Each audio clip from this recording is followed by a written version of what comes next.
Assalamualaikum warahmatullahi wabarakatuh.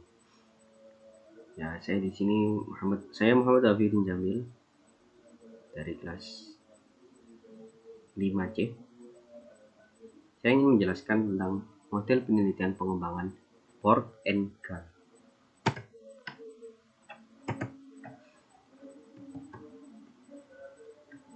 Menurut Borg and Gall 1989, educational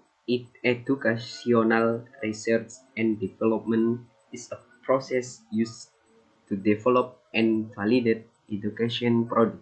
Artinya bahwa penelitian pengembangan pendidikan atau R&D adalah sebuah proses yang digunakan untuk mengembangkan dan memvalidasi produk pendidikan. Hasil dari penelitian pengembangan tidak hanya pengembangan sebuah produk yang sudah ada, melainkan juga untuk menemukan pengetahuan atas atau jawaban atas permasalahan praktis. Karakteristik dan bidang kajian R&D. Yang pertama, studying research findings pertain to the product to be developed. Yang artinya, melakukan studi atau penelitian awal untuk mencari temuan-temuan penelitian terkait dengan produk yang akan dikembangkan. Yang kedua, developing the product based on these findings. Yang artinya mengembangkan produk berdasarkan temuan penelitian tersebut. Yang ketiga, field testing it in the setting where it will be used eventually. Yang artinya dilakukannya uji lapangan dalam setting atau situasi senyatanya di mana produk tersebut nantinya digunakan. Yang keempat, revisiting in the correct the definition found in the field testing stage. Yang artinya melakukan revisi untuk memperbaiki kelemahan-kelemahan yang ditemukan dalam tahapan uji lapangan. Langkah-langkah dari penelitian R&D menurut Borg and Gall. Yang pertama yaitu Research and Information Collection atau penelitian dan pengumpulan data. Langkah pertama ini meliputi analisis kebutuhan, studi pustaka, studi literatur, penelitian skala kecil dan standar laporan yang dibutuhkan. Untuk melakukan analisis kebutuhan, ada beberapa kriteria yang terkait dengan urgensi pengembangan produk dan pengembangan produk itu sendiri. Juga ketersediaan SDM yang kompeten dan kecukupan waktu untuk mengembangkan. Yang kedua, yaitu planning atau perencanaan. Menyusun rencana penelitian meliputi kemampuan-kemampuan yang diperlukan dalam pelaksanaan penelitian, rumusan tujuan yang hendak dicapai dengan penelitian tersebut, desain atau langkah-langkah penelitian, atau kemungkinan pengujian dalam lingkup terbatas. Yang ketiga, develop preliminary form of product, yang artinya pengembangan draft produk awal.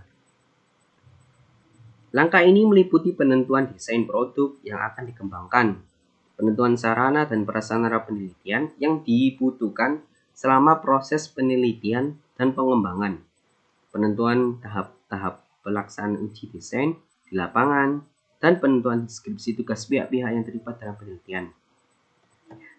Yang keempat, preliminary field testing atau uji coba lapangan awal.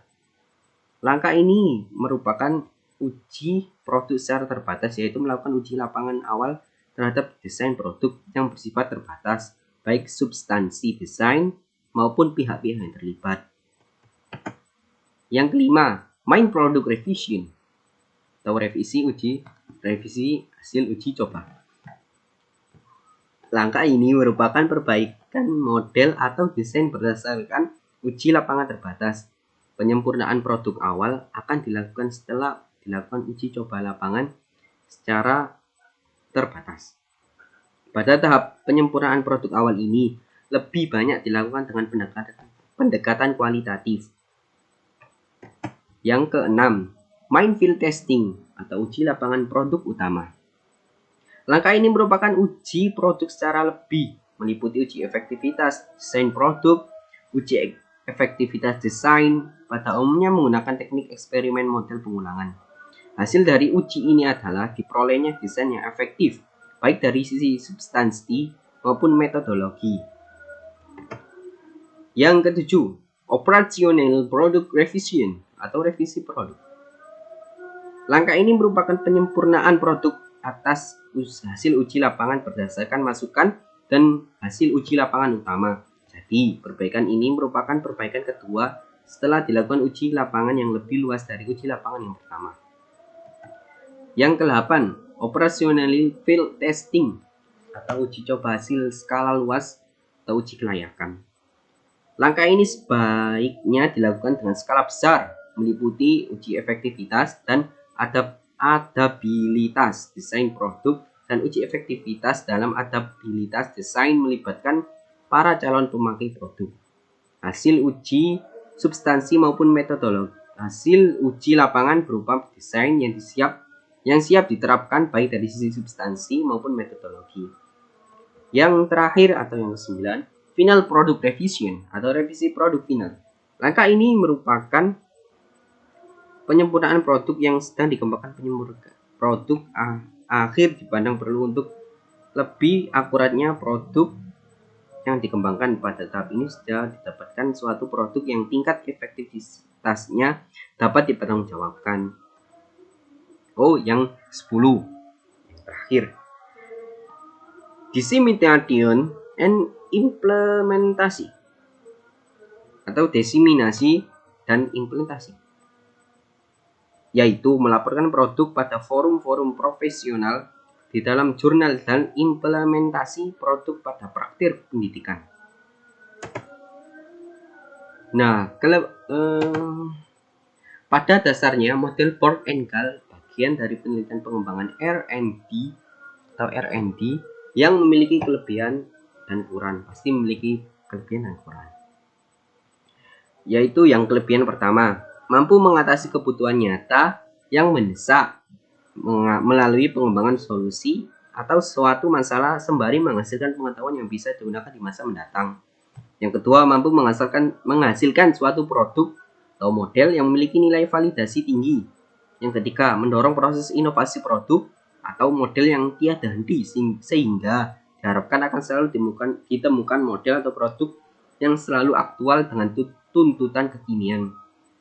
Kekurangannya yaitu pada prinsipnya memerlukan waktu yang relatif panjang karena prosedur yang harus ditempuh relatif kompleks. Yang kedua, tidak bisa digeneralisasikan secara utuh karena penelitian ditujukan untuk pemecahan masalah here and now dan dibuat berdasar sampel, bukan populasi. Yang ketiga, penelitian memerlukan sumber dana dan sumber daya yang cukup besar. Ya, mungkin video dari saya, mohon maaf apabila banyak salah kata. Akhirul kalam, wallahu wal hidayah waridha wal inayah. Wassalamualaikum warahmatullahi wabarakatuh.